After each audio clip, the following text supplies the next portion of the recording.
મધ્યમાં મુશળધાર વરસાદ છે। મધ્ય ગુજરાત મેઘરાજાએ તાંડવ મચાવ્યું। છોટાઉદેપુર, પંચમહાલ, દાહોદ જિલ્લામાં ભારે વરસાદે જળબંબાકારની સ્થિતિ સર્જી છે। રસ્તાઓ નદીઓ બન્યા છે, ખેતરો ડૂબ્યા છે, ઘરો ગરકાવ થયા છે, જનજીવન ખોરવાઈ ગયું છે। રેસ્ક્યુ ઓપરેશન ચાલુ છે। જો મધ્ય ગુજરાતમાં મુશળધાર મુશ્કેલીનો ખાસ અહેવાલ।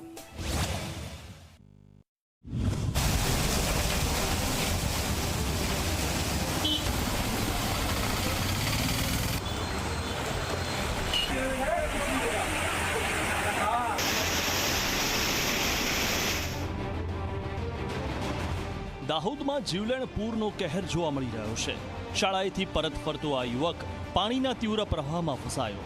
ગ્રામજનોએ હિંમત દેખાડી દોરડાની મદદથી તેને મોતના મુખમાંથી ખેંચી લીધો, પરંતુ આખો જિલ્લો જળબંબાકારમાં ફેરવાયો છે। હાઈવે, ગામડા, ખેતરો બધું જ પાણીમાં ગરકાવ થઈ ગયું। ઘરોમાં પાણી ઘૂસતા લોકો બેહાલ થયા છે।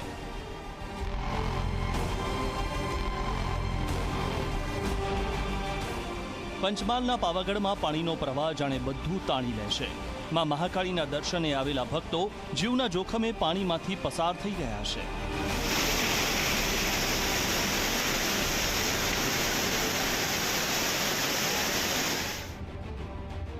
તો હાલોલ વડોદરા હાઈવે પર પાણીનું સામ્રાજ્ય જોવા મળી રહ્યું છે, જેના કારણે ટ્રાફિક ઠપ થઈ ગયો છે। વાહનોની લાંબી લાઈનો લાગી અને રસ્તાઓ બંધ કરવા પડ્યા। પંચમહાલના અનેક વિસ્તારોમાં જળમગ્નની સ્થિતિ સર્જાઈ છે।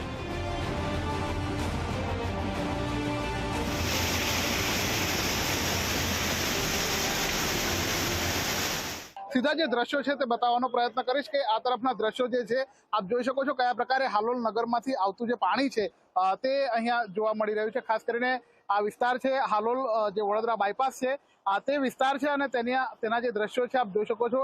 આ જે વિસ્તાર છે તેમાં ખૂબ જ મોટો ટ્રાફિક જામ છેલ્લા 2 થી 2.5 કલાકથી અહીંયા જોવા મળી રહ્યો છે। આપ જોઈ શકો છો ખૂબ જ મોટી સંખ્યામાં જે વાહન ચાલકો છે છેલ્લા 3 કલાકથી અહીંયા અટવાયા છે, કારણ કે આગળ જે હાલોલ શામળાજી બાયપાસ છે તેમાં હાલોલ ટોલનાકા નજીક પાણી ઓવરફ્લો થઈને વહી રહ્યું છે અને તેના જ કારણે જે વિસ્તાર છે તેમાં ટ્રાફિક જામ સર્જાયો છે। વાહનો આગળ જઈ નથી શકતા। વડોદરા તરફની જો વાત કરીએ તો ખાસ કરીને હાલોલ નગરમાંથી જે આવતું પાણી છે તેને જોવા માટે આપ જોઈ શકો છો લોકો જે છે પોતાના ધાબા ઉપર ચડી ગયા છે।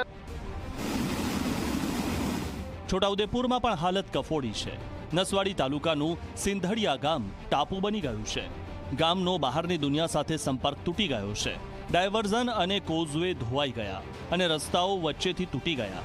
ઘણા ઘરોમાં પાણી ઘૂસી જતા લોકો બેઘર બન્યા છે।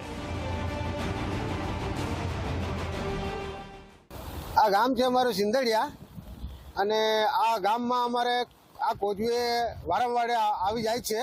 તો અમારે જે નસવાડી, કવાંટ, છોટાઉદેપુર, બોડેલી જવા માટેનો મેઇન રસ્તો છે, આ કોઈ બીજો રસ્તો છે નથી। તો અમારે અનાજ કરિયાણાની દુકાનમાં બી ભાકા લેવા જવું પડે છે।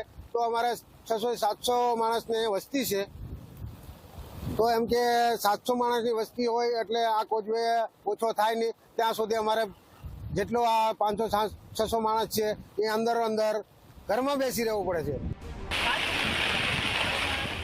સંખેડાના બજારો પણ જળમગ્ન થયા અને રોડ પર નદી જેવો પ્રવાહ વહી રહ્યો છે।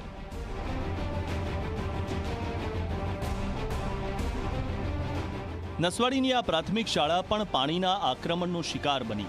શાળા બંધ કરવી પડી અને બાળકોનું શિક્ષણ અટકી ગયું। છોટાઉદેપુરની સરકારી કચેરીઓમાં પણ પાણી ઘૂસી ગયું, જેના કારણે વહીવટી કામકાજ ઠપ થઈ ગયું છે।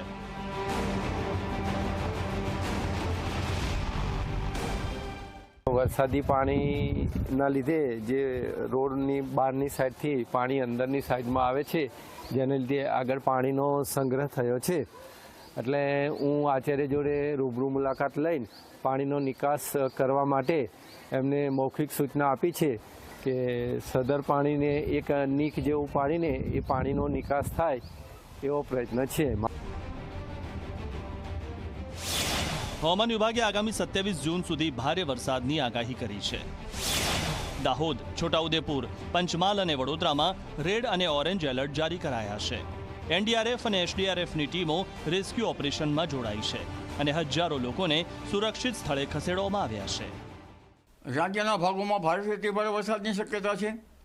તારીખ 25મી જૂનથી જે મોન્સૂન રેખા છે એ નીચે આવે છે, એટલે વરસાદ થવાની શક્યતા છે.